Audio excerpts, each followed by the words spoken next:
Virtual Road Tour Maryland. Thank you for joining us here today. Folks are coming through cyberspace in from the waiting room. We'll give folks a minute to get in and get started here. I'm Liz Flannery. I'm the Director of Education and Leadership here at AIDPH, the American Institute on Disparities in Public Health. I'm really thrilled to be here with you today and sharing our information on veteran oral health. And we'll go ahead and get started. I'm joined by Shayla Stewart. You'll see her there. She is my colleague from AIDPH. She's going to keep an eye on our waiting room for us. I think some folks will continue to come in. And if you're having any issues along the way with Zoom or anything, you can send her a direct message. She'll also be monitoring in the chat. I will talk about it in a moment, but this is designed to be an interactive session. And so we're excited to hear from all of you, and Shayla will be part of facilitating that as we get started today. So again, we're going to give an introduction to veteran oral health. So let's start with a national overview of what veteran oral health looks like at the national level to really context set us before we dive into the data from Maryland. And again, this is designed to be a very interactive session. So we have several different ways of engaging with you throughout. We really want to hear your thoughts and feedback and reaction to this data. And we're going to talk about action items and next steps and how we can move forward with the information and the data we're talking about here today. Liz, your mic is going a little in and out. And I'm not sure if that helped a little. I've been having some chronic sound issues, so Shayla's just going to give me a shout. Sometimes if I mute and unmute, it helps. Okay. Our housekeeping, we are recording our session here today. The slides, the recording, a lot of the resources that are shared here today will be posted to our academy afterwards, and we'll email those out. Very often folks are conducting programming at the local level and like to share those resources. Shayla compiles those and sends those out to everyone so you can share them with your broader community. We invite you to type your name if you want to share your email, your organization in the chat. In addition to hearing from you, we want to make sure that we give you space and time to connect with your colleagues on this topic. Again, hear about the work that everyone in your community is doing. So please take a moment and say hello in the chat and get ready to share. Okay.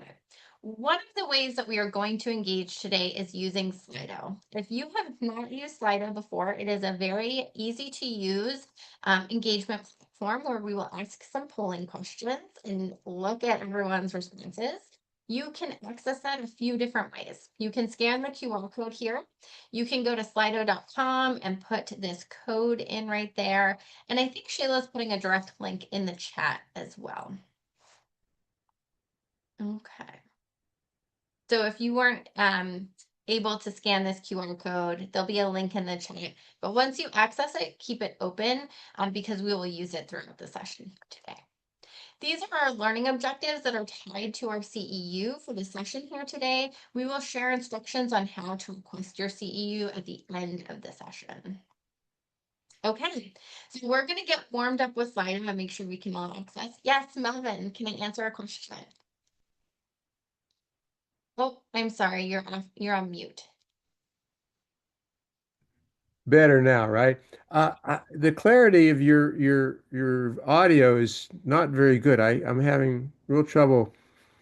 I'm so sorry. We've been having some chronic issues. I can, I really am not able to really understand much of what you're saying. I hate to say it. okay.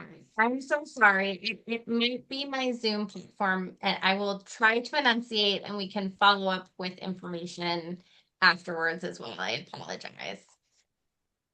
Um, okay. So we're going to go to Slido. So if you have not already opened it, we ask that you toggle over to Slido. Again, it's in the chat and the QR code is here. And we want to hear what brought you to the session today. Are you here to learn, to share, to connect, or act, or perhaps it is all four? Okay. I love all of the above and learning 71%. Okay. We would love to have 100% participation on our polls here today. So if you haven't pulled it up, you can access this poll by scanning the QR code right here. or popping in this link and this code.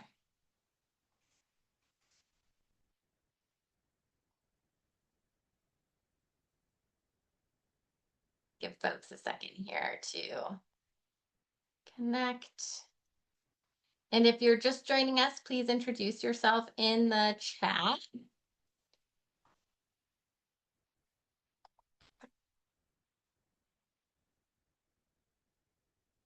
I think we have about 50% participation, so I'll give folks another second here. I love seeing learning. We will check in at the end of the session and see what folks think. Okay. If you have not yet responded, please go ahead and continue to respond to the Slido poll, and I will bring us back to our slides. Okay. Again, there are CEU available for today's session, and I am our main presenter, and I do not have any disclosures to share. Okay. We want to say a big thank you. I know some folks joined us a little late, so I just want to point out again, Sheila Stewart is joining me from AIDPH. She is my colleague. If you have any questions along the way about Zoom, please reach out to her. She will also be monitoring the chat for questions and discussion. We want to say a big thank you to Mary and Aaron from Maryland Dental Action Coalition, who were fantastic partners on getting the word out. We had a wonderful registration number for this event, and we are just super thrilled about them and their help getting the word out in the community. Okay, so back to Slido again. As we're getting started, we want to know what you believe are the top priority areas for veteran oral health in your state. And asking this question and sharing the results helps us all collegially understand where our peers and our colleagues are, what their thoughts are. But it also helps us tailor the content here today as we dive into your data. Okay, access to care.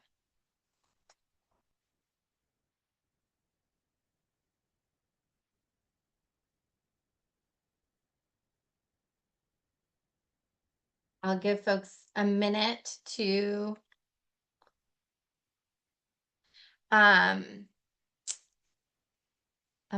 answer oral health literacy. Okay. I will also share that anecdotally, we have been to well over half of the country with this seminar at the state level. And I think 100% access to care has always been the first answer and the largest answer, which I think we can all venture a guess, but now we have the data to back us up. Okay. All right, we're going to go back to our slides, but if you have not used Slido yet, please go ahead and answer the polls. This helps us share out information about your state with our full reporting of this afterwards. Okay. All right, so let's get started. Who's AIDPH? Why are we here? Why are we giving this seminar? We're just going to give a little bit of information on who we are and why we're here. Our mission, we are a small 501c3 nonprofit. Our mission is to empower our community to eliminate health disparities through research, education, and advocacy. Those three are really coming here together today. We have taken our research, pulled them into translational, easy to use tools, and this is an education session on how to use those tools, really with advocacy. We do this work because we have a vision of an accessible, affordable, and valuable public health system. We have several areas and communities of focus. That includes lifespan health, people in rural communities, people with disabilities, queer people, public health workforce, veterans and active duty service members, and care delivery skills. You're really going to see several of these pieces come through. We are obviously here talking about veteran oral health. Veterans live disproportionately in rural communities, and we understand that that then increases the barriers to care that they face. And also, as we see here, approximately 30% of veterans report having a disability. So we really see kind of these pieces coming together intersectionally to increase barriers. And we're going to dive into that as we talk about health outcomes and the data in your state. Okay, we want to say thank you to CareQuest Institute for Oral Health, who is the funder for this research and this program. This is a little bit of information and timeline on the work that we have done with CareQuest on veteran oral health. The long story short here is that we have been researching veteran oral health for many years now. We have done national analyses, and having done that for many years, we're continuing to be asked, what does it look like in my state? What is more specific data? And that really drove us to develop out our state profiles, which is what we're here talking about today. Those state profiles are actually now going through a reanalysis. Our research and our communications team, we're adding some data to those over the summer. So we're going to look at what's there, and they will be expanded end of summer, early fall as well. So there's more data to come. I also want to give a shout out. We will talk about this more at the end of the session today. But as part of our work with CareQuest, we are also funded to provide free technical assistance to organizations, small organizations working on veteran oral health projects. So if you are someone who is working on veteran oral health in your community, please reach out, because we can support programs through technical assistance. That can look like policy analysis, it could look like a communications plan, it could look like an education session. There's many different things we can do to support through our work with CareQuest. Okay. I know that we're having some sound issues, and I really apologize. I'm gonna do a quick swap here and see if it's any better. So I appreciate your patience. Shayla, is that any better, or is that worse? That's better? Okay. We'll try that for now. I suspect it will go in and out. And again, I thank you everyone for your patience. Okay, we're going to get started with a national overview, like I said. And this might be familiar to some of you, but what we found is that many people, sometimes even veterans themselves, aren't fully aware of how the VA medical and dental benefits actually work. I will also give a caveat here. I should have said at the beginning, in addition to my work as a public health professional, I also happen to be the spouse of an active duty service member. Annalise Cawthorn, our executive director, who's been at the forefront of many of this research, she is the spouse of a veteran. And so this is work that really is public, professionally and personally informed. So anyways, we like to start by setting the stage with a clear picture of what's currently available through the VA and what veteran oral health looks like at the national level. The key point, there's a few key points here. First one being is that eligibility for medical and dental care through the VA is not set by the VA itself. It's determined by Congress through a federal law called Title 38. And that law outlines what care is covered, who qualifies, how much it costs, what can be delivered. And because of that, any major change, like expanding dental coverage, which is something that many folks are going to into the city, into DC, to talk about with Open during Open Hill Days this week. So again, something like expanding dental coverage, that requires congressional action. It's not just a policy update, it involves passing new legislation and then securing the federal funding to support that legislation. So when we talk about limitations and access to dental care for veterans through the VA, it all ties back to laws at the federal level. At the same time, I also want to point out that that doesn't mean we can't take action and impact change at the local and state level. It takes getting educated, like we're doing here today, and then collaboration with the local communities. And we will look at some examples of states that have passed legislation at the state level to provide additional services later in the seminar. Okay, so here's our next key point. Currently, most veterans are not eligible for dental care through the VA. So this graphic here shows you, it represents the about 18 million veterans living in the US today. The lighter colored half to the right there shows the veterans who either receive care outside the VA or aren't eligible for VA healthcare at all. And then as you move to the left of the chart, sorry, I'm just giving, I know we're having some tech issues.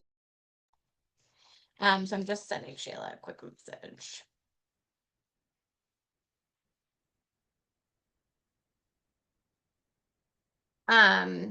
Okay, we might swap here for audio purposes. I will keep going, but we might get Shayla set up to give the presentation. Okay, so the lighter color here shows the veterans. I'm so sorry.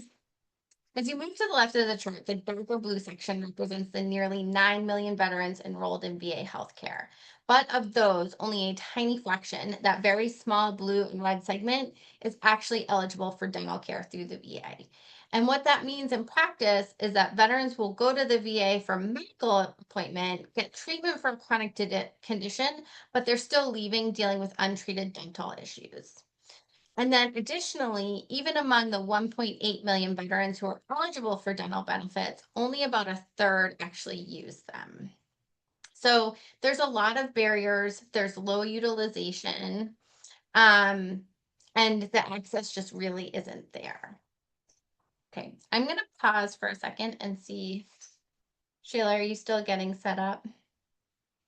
Okay, you just ping me when you're ready to take over. We're going to dive in looking at veterans living with chronic conditions like heart disease and diabetes. We know that they are especially vulnerable to oral health issues. And what's even more concerning is that veterans with these high risk, high cost conditions,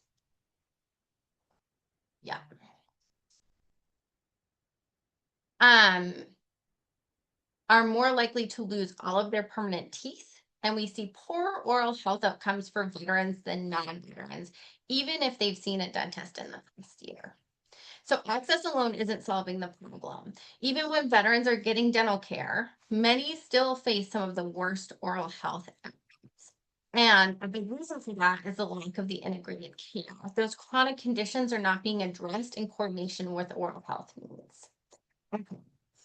So we're going to dive into that more specifically. I'm going to pause. I'm going to hand it over to Shayla to give our seminar. And again, I apologize for the sound issues and thank you for your patience with those tech issues. Hello, everyone. Just give me a quick second here. I'm going to pull my screen back up. And then Liz, you're good to keep sharing. Great. Thanks everyone for your patience. Okay, so now we're sharing some recent research from AIDPH, and this was conducted in partnership with CareQuest. And this really focuses on the connection between chronic disease and oral health, really focusing in on that systemic connection. So even after controlling for factors like income, education, and whether someone lives in a rural area, we found that veterans with diabetes are still 40% more likely to be edentulous, meaning that they have lost all of their natural teeth compared to veterans without diabetes. That's a powerful indicator of just how strongly chronic disease can impact oral health outcomes, even when other risk factors are taken into account. Next slide. And then just as concerning as those findings are findings related to heart disease. Veterans with heart disease were 30% more likely to be completely edentulous compared to veterans without heart disease. This simply reinforces what we're seeing across the board. Chronic conditions like heart disease and diabetes have a significant impact on oral health outcomes for veterans, even beyond other contributing factors. And then next slide. And so we know that prevention saves money. What we really want to highlight here is that this isn't just about poor oral health outcomes or reduced quality of life. Though those are serious concerns, it's also about broader health impact and the cost of care. When dental care is managed as part of an integrated healthcare system, like what the VA could offer if dental coverage were expanded, there's a clear opportunity for cost savings, especially for veterans without chronic condition or with chronic conditions. Some of our recent research shows that for every $1 invested in dental care as part of diabetes management, there's a $1 savings in related medical costs as well. And with heart disease, it is even more striking. Every $1 spent on preventative oral health care can result in $2 saved in heart disease management. So at that point, dental care isn't just a health benefit, it's paying for itself at that point. That's important context to keep in mind as we look at chronic disease trends in Maryland and consider what solutions might look like there. And so just a community spotlight on rural veterans. These are data points collected through research from AIDPH and CareQuest Institute. They come from BRFIS, which is the national survey, which is a national survey of veterans administered in 2021, and from the data assessed through the VA. So we can just see here that some of the data shows that 30% rated their dental health as poor compared to 28% of urban veterans, 6% of rural veterans visited an emergency department for a dental issue compared to 5.8% of urban veterans. And then you can just see the other percentages there as well. And this is just a quote from someone that we have spoke with related to dental care as a veteran, just stating that I haven't been to a dentist in 5 years. I simply don't have the money for it as a single father not working. I live off 80% disability from the VA. I have halitosis pretty bad and pretty much gave up on my teeth because I know I just can't get oral care. Please help. I do not qualify for a VA dentist, which just further highlights the need for the expansion here. And this is just, I think Liz is going to pop some links in the chat throughout as well as I'm speaking. But this is vetdentaldata.org. This is our oral health dashboard where you can explore veteran oral health in not only your state, but all the states.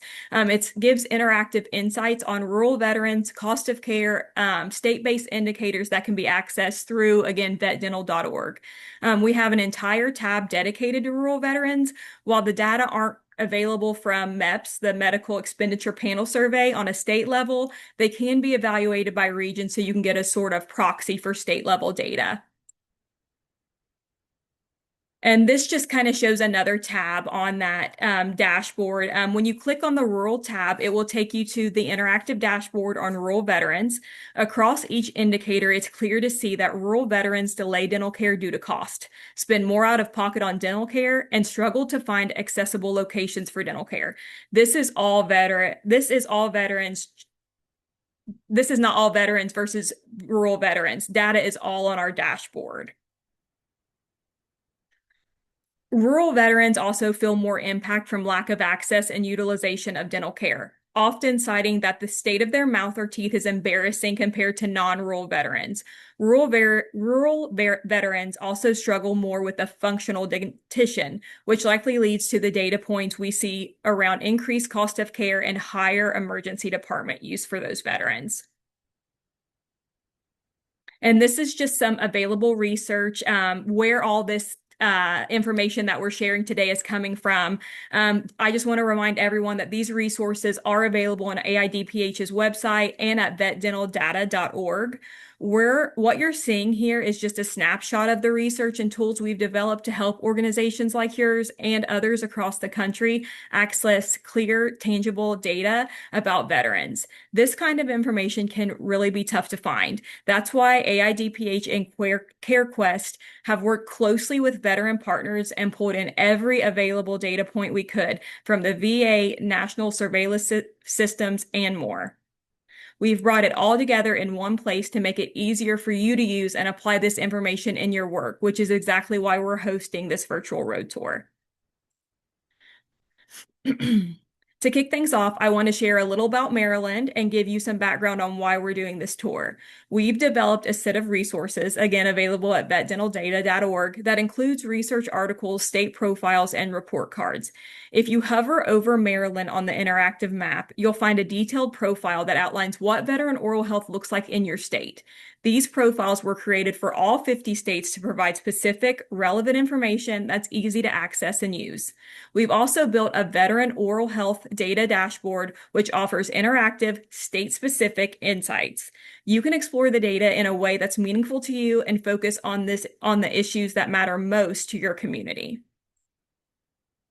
And so now we will dig into the state-specific information for Maryland.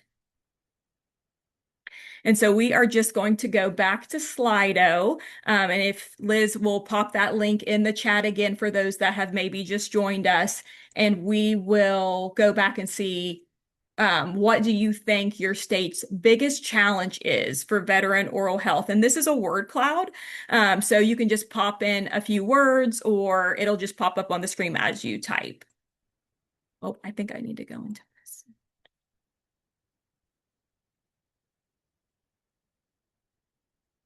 Okay, so we're seeing cost, access to care, eligibility, funding, which we've seen most of these come up in pretty much every state's VRT that we host. Double tapping on cost and access to care being the major ones, which is, again, typical of what we tend to see in every state. Again, more double tapping on funding, access to care and costs, affordable care, reduced income, which absolutely not having the money to get resources or find care. Provider availabilities is another one, whether it be if you're in a rural area and there's just not a lot of providers or transportation issues. And then health literacy, lack of knowledge of oral health care is another big one that we see too. So these are all fantastic. Please keep those coming if you haven't had a chance to answer. And we're going to just toggle back and continue with the presentation, but this will stay up until the next Slido prompt.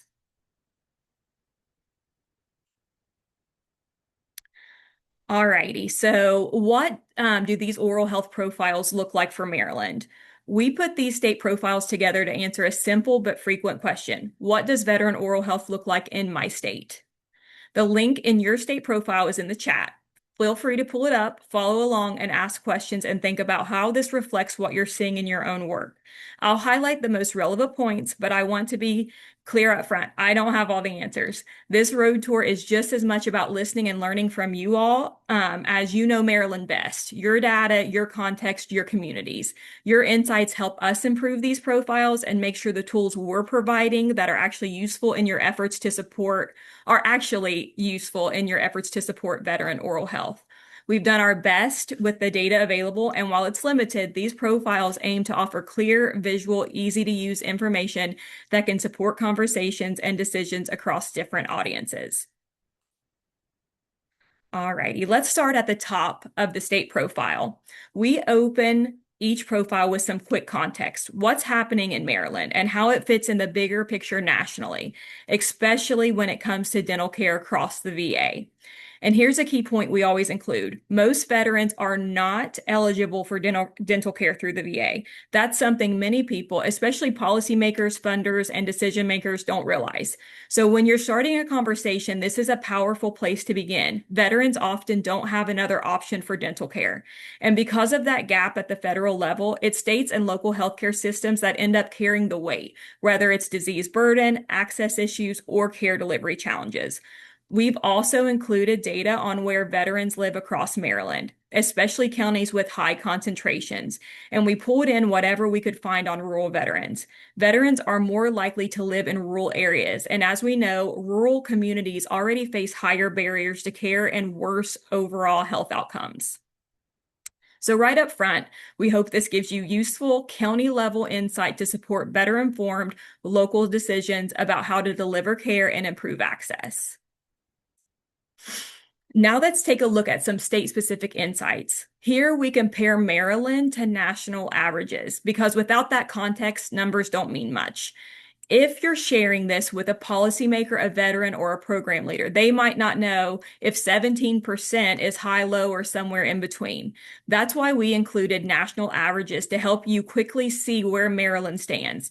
You can compare across states if that's helpful. Some states have similar challenges or demographics, and as someone working in Maryland, you probably know which comparisons make the most sense. All 50 state profiles are available on our website if you want to explore further. Earlier, I mentioned chronic diseases, those high-cost, high-risk conditions like heart disease and diabetes that are closely connected to oral health. Because those connections came through strongly in our research, we wanted to make it easy for you to highlight them when you're talking to decision makers or planning programs. So in this section, you'll find data on heart disease, diabetes, insurance status, and edentalism, all compared to national figures. We also ranked each state across those 4 key outcomes. So you'll see where Maryland falls compared to all 50 states. And just a heads up, how these rankings work, number 1 means the worst outcome. So lower is better. And I actually think, Liz, can you pop in? Is that backwards? I just want to clarify that. Hi, okay. I'm so sorry. Yeah. So just to reiterate that, these rankings, number one means the worst outcome, so higher is better. If you're interested in how we did the rankings or want to dive into technical details, the full methodology is posted with the profiles on our website. Okay, next slide. And then we get to the grade portion of the profiles. We see that grades individually given for diabetes, rates of uninsured, and dental visits. The percentage of veterans in Maryland that visited a dentist in the past year and those combined for an overall grade. What I want to point out with this portion is to encourage you not only to look at the areas where there is a lower grade and an obvious call for improvement, but to look at those of higher grades and success as well. As you can see, Maryland has an overall grade of B, which compared to most state profiles is actually one of the higher ones, which is fantastic. There may be areas for improvement, but that's still, an overall grade of B. Taking a look at where your state is succeeding and exploring the why and how you got there with the aspect of veteran oral health care can give us a lot of insight to a path forward for the areas where we need to improve. We can take strategies that lead to success in one area and potentially apply to the next area for improvement.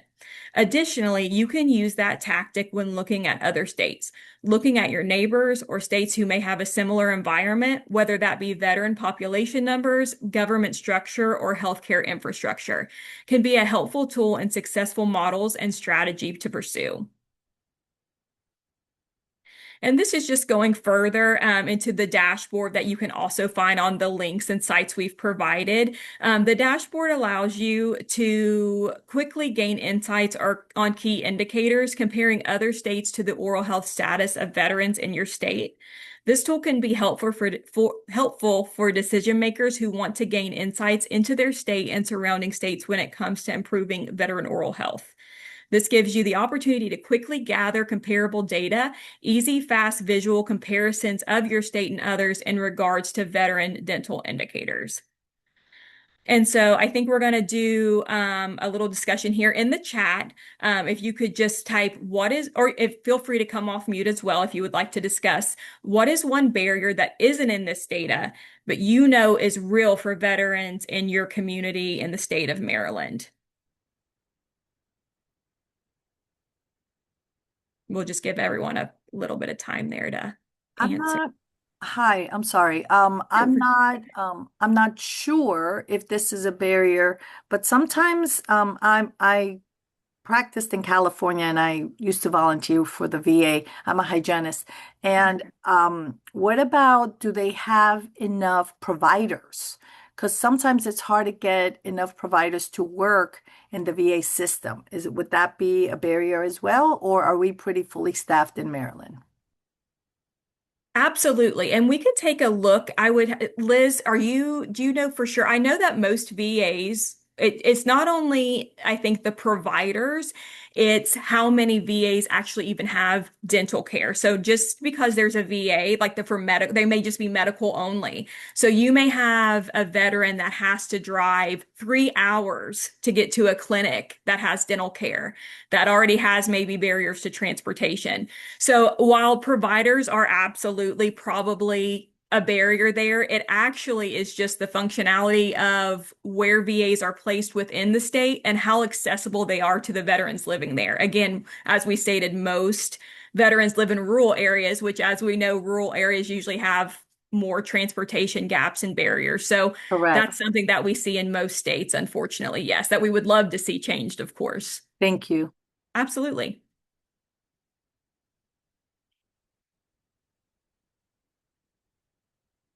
And I was just kind of looking in the chat. PTSD, mental health, absolutely. We have had that conversation come up in other states as well, and it's just something that I always like to talk about. I am a hygienist as well. Is just how important trauma-informed care can be. We just don't know, and as providers, and just even in the public dental health, just having that understanding of where others may be coming from, different trauma-based issues or mental health issues. It's just so relevant. I would personally love to see more trauma-informed care courses, especially for dental practitioners. Melvin, I see your hand up. Did you have anything you wanted to add or a question? Oh, I think you're muted. The barrier is everything, and it's everything all at once. And I guess I like the point that you brought up of the healthcare literacy, but it's for the participants, and the biggest challenge is getting the participants involved in the system, and then make sure that they follow through. And one of the things that we talked about in the last presentation that Mary did that was great was the community dental health care workers. And they're very aware of getting the patients in the chairs. And and this all came to me, and it's a solution, it's the answer, but it's not easy. It's getting everyone to understand what happens, and the big thing is, and I've seen this I'm involved with the state and the Missions of Mercy, the impact that we have on these people's lives, both in my personal practice, and it's a huge impact, and nobody really is getting on the bandwagon and giving success stories for this. And I feel that that's a really big area to get the success stories out so that everybody, the community, the politicians, the providers, and also the potential patients know what's out there and how it can affect them. And it just it's really it's a circle of care, and it's everything all at once, and it's difficult, but it's doable. We have to realize what we have to do and break into that circle and make it complete and stay complete for everybody. That's all we have to do. I 100% agree. The continuity of care, even like at a systemic level, not just within dental care, right? It was like the integrated care, like hospitals, doctors' offices, wherever patients and people are able to get that education and literacy. And if we could just circle that care, right, that would be fantastic. So it's definitely 100%. I agree that systems level integration that's needed. And then Alva, did you have a question or wanted to add something? Feel free to come off mute there. Hello. Just something to add. And I was the one who put in the word eligibility. I did my residency training at the VA Center here in Baltimore, well, in Baltimore. And I was just always taken aback at how few veterans were really eligible for the services that were available at the VA. Yes. I still Yeah. don't understand it. And even your numbers there, of the people who are eligible, only a small percentage actually, the small percentage of veterans can actually access the care. That just doesn't make sense to me. And I don't know how to fix that or who to ask that. But to me, why aren't more of them able to go to the VA centers and get the dental treatment that you would think that they should be entitled to? Oh, absolutely. We are right there with you. And that's why hopefully if you're in a position where you go to conferences or you speak with state legislators, please we hope that our brief here, when you go to the websites we've given you, that gives you a starting point to show, because like we mentioned, the people that are making decisions on these policies aren't even maybe dental professionals are in the public health realm and they have no clue, and they're the ones dictating that. Or maybe, so we have to do it at a systems level change, right? Like it has to start at that level with policymakers. And so that's the hope that AIDPH has, is that we can take this information and show policymakers and show stakeholders that this is a gap and we are doing not the best job at showcasing what these veterans actually need, and they all deserve more oral health care. They all should, they all should be eligible to get more than they're getting. So I wholeheartedly agree. And I am the same. When I was a hygienist, I've been a hygienist for 20 years. And then when I started with AIDPH and started seeing these, I was blown away because I just was not even aware either of the eligibility process. And I just could not believe it. So I wholeheartedly agree. And thank you for that discussion. All righty. And Liz, whenever you are ready, we can go back. I'm going to just pull up my slides again. Okay, so next slide. So using your state profile. So I hope going through those details was informative, but what we really want you to take away from this session is next steps and how you can leverage this as a tool in your own work. Use the data to illustrate the need, share the profile and start conversations, which we kind of just talked about, and then take action and elevate success stories. And that's how we feel that we can really create change. Veteran advocacy. One of the most powerful things we can do with this data is to advocate. That can look different depending on your role. Maybe you're a provider, a policymaker, or a veteran yourself. This profile gives you credible local data to bring to city council, state legislators, or your congressional reps. You can also organize a listening session in your community and invite decision makers to hear veterans speak for themselves. And remember, small advocacy actions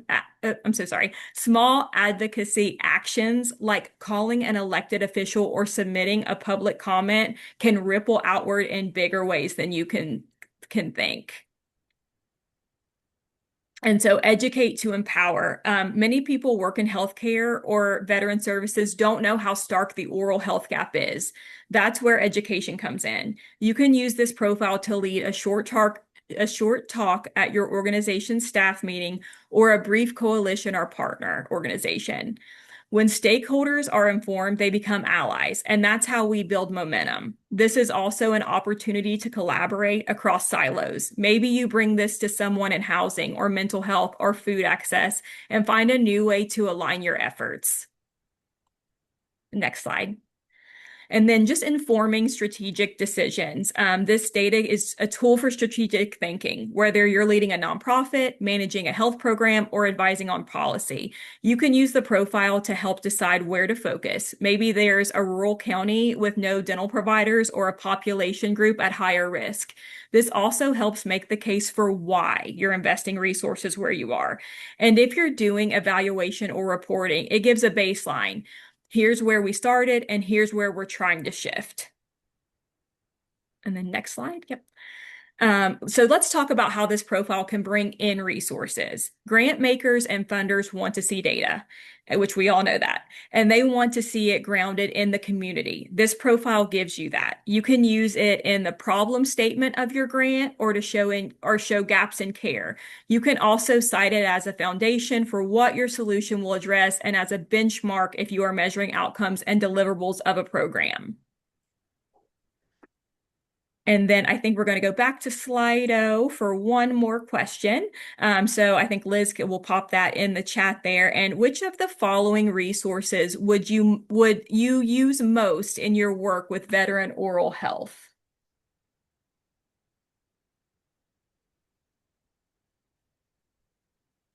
And then we'll just give everyone a minute to answer there. So there's the QR code and the chat number if you want to use your QR code. If you already have it up, that's great. Or there is a direct link in the chat as well. So far, I think we've 5 votes in and 80% it's looking at education materials and research findings.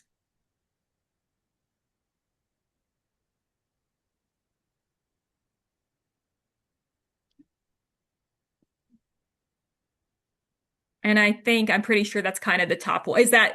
Am I thinking correctly, Liz? That's usually the top one in most states is just.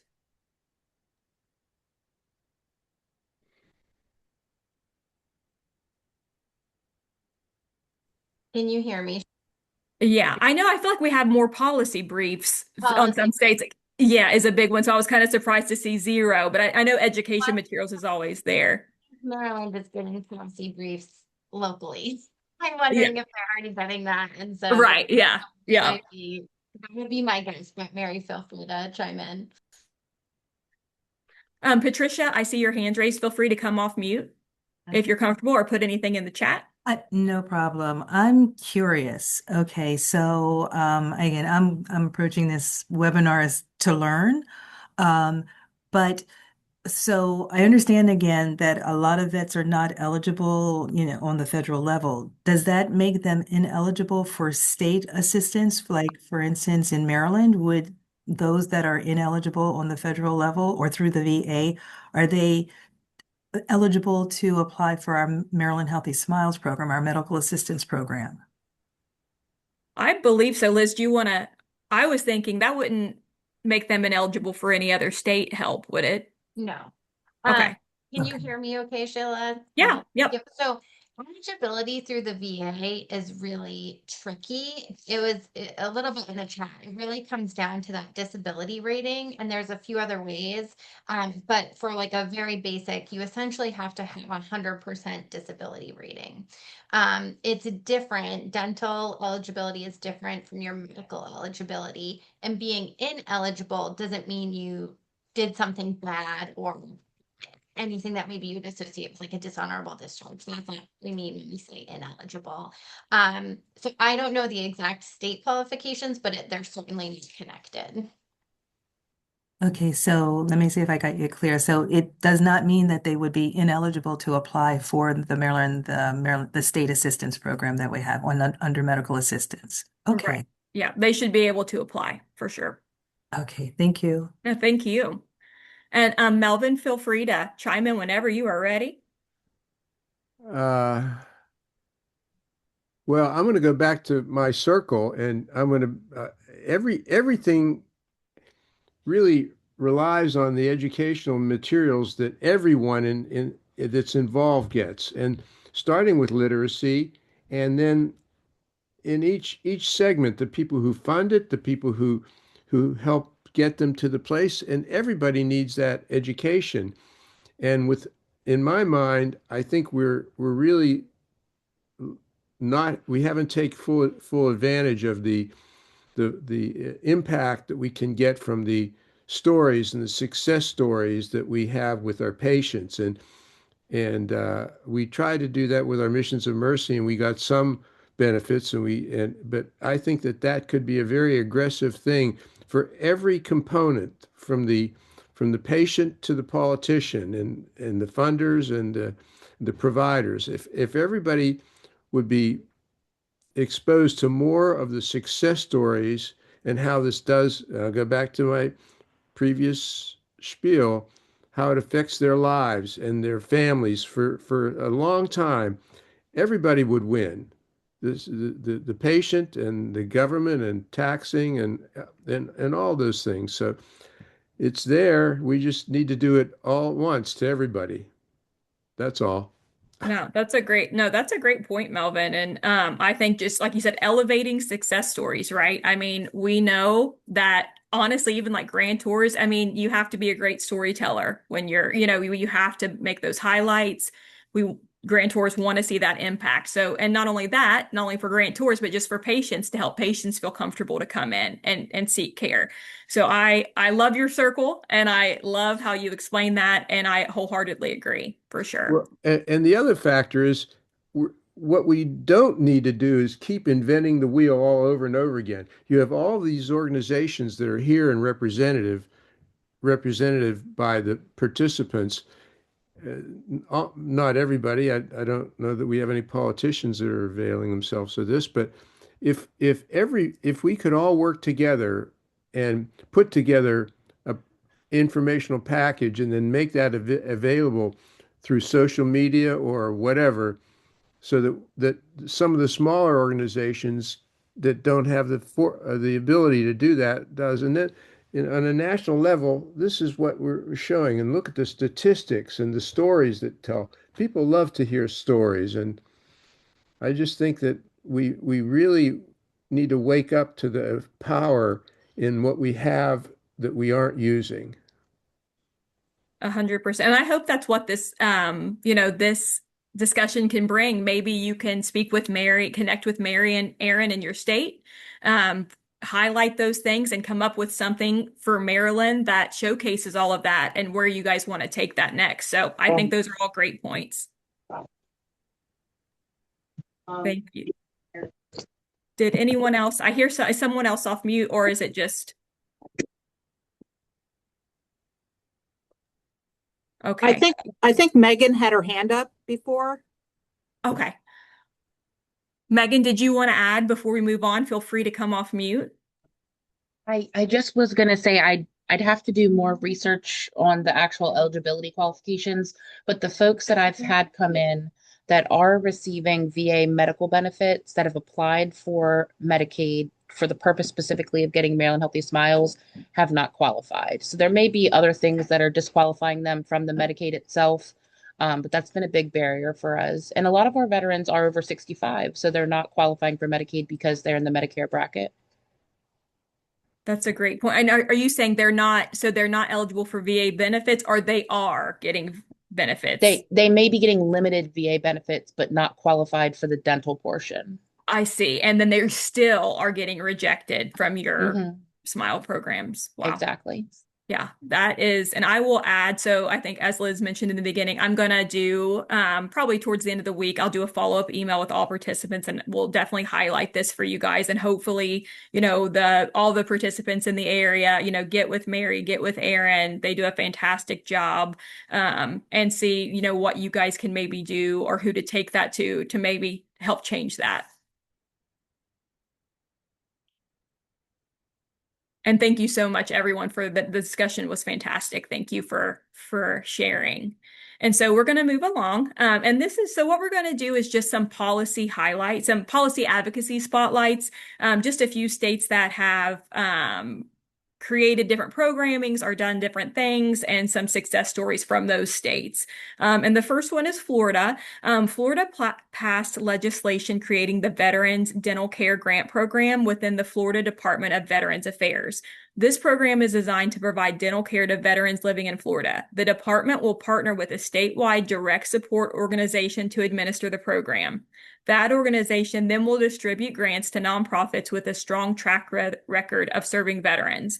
These nonprofits will then deliver care to eligible veterans based on income, service history, and other qualifying criteria. This new legislation is just being implemented now, so we should keep an eye on Florida and see how it is working. It's a really innovative approach, and we are excited to see it come together. The next state is Oregon. They developed an innovative Medicaid carve-out specifically for veterans who don't qualify for VA dental benefits or traditional Medicaid, which Megan just touched on a little. Veterans are first screened to determine if they qualify for either. If not, they're enrolled in a local coordinated care organization and receive free dental care through a network of community clinics participating with the program. And then finally, we have Iowa, which is a state that we have done, AIDPH has really done a lot of work with the state of Iowa, or in the state of Iowa.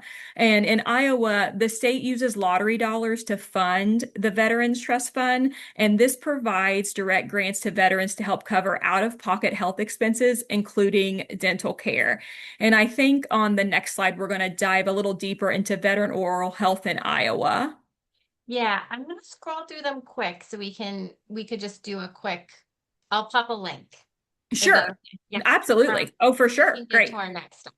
For sure. Absolutely. And so this is veteran oral health care in Iowa. And this is just, if you want to, I think Liz is doing a direct link, and I will provide the follow-up if you guys want to go through. We've done a lot of research there, and it just highlights, what they have done, what research we have done, and the outcomes we have seen. So feel free to visit that link. And then also I will provide a follow-up direct link in the coming email soon. And then I know we just had some very robust discussion. So I hope everyone feels motivated and will connect to then build upon that discussion. And then we have a call to action. So we hope you are feeling activated, but I also know this is a lot of information to take in, and we are all busy. So I want to leave you with one concrete, easy step to take after this session to keep momentum for Maryland. Share the state profile with one new person or organization. And if you are willing to post in the chat who you're going to share with, we would love that. And let's keep each other engaged and encouraged. And so also AIDPH provides a veteran oral health strategy lab. And so who can join the strategy lab? This is just an opportunity designed as a complementary technical assistance for smaller nonprofits and community organizations, typically with operating budgets of less than $1 million, that are seeking short-term project-based support to address a specific challenge or opportunity. And I know Liz is going to pop that link in the chat if you think you may be interested in this service. And next slide, I believe, will be, our Federal Service Immersion Program at AIDPH is a program designed for early and mid-career public health professionals, but really anyone seeking to pursue careers in policy, federal service, or public health. I believe, I'm not sure exactly the number of years we've done it, several years. It's been very successful. It's very, very packed with a lot of meetings with policymakers, like-minded stakeholders, and public health, just to really give the participant an advocacy day where they can visit legislative offices to educate policymakers and the importance of healthcare and public policy. Alrighty, and of course, Maryland will not be added yet, but we do have a summary report for all of our veteran oral health virtual road tours. So once we have finished today, within the next couple weeks, we will kind of collaborate together and pull the data that we think is important, and we will add Maryland to this summary report, which I will also share out. And then next steps, CEUs are available for today's session, and I believe that Liz is popping that direct link into the chat. They're now hosted on the AIDPH Academy and can be located via the link in the chat. Recordings and resources from today's session will be available on the AIDPH website and the Academy. I will also attach the recording in that email. Gather stories from veterans in your state using our storytelling forum. As we've talked robustly about in this session, storytelling matters, and we would encourage you to share those stories if you are able and willing. And you can find links to today's resources on vetdentaldata.org. And then I will leave you with that veterans deserve equitable oral health. And I hope this has been an informative discussion for everyone. Feel free to email AIDPH with any questions. I don't know if Liz, if there's time, if you could pop our email in, if anyone has any follow-up questions. And again, within the coming days, please look for that follow-up email with a lot of resources in the recording. Thank you so much.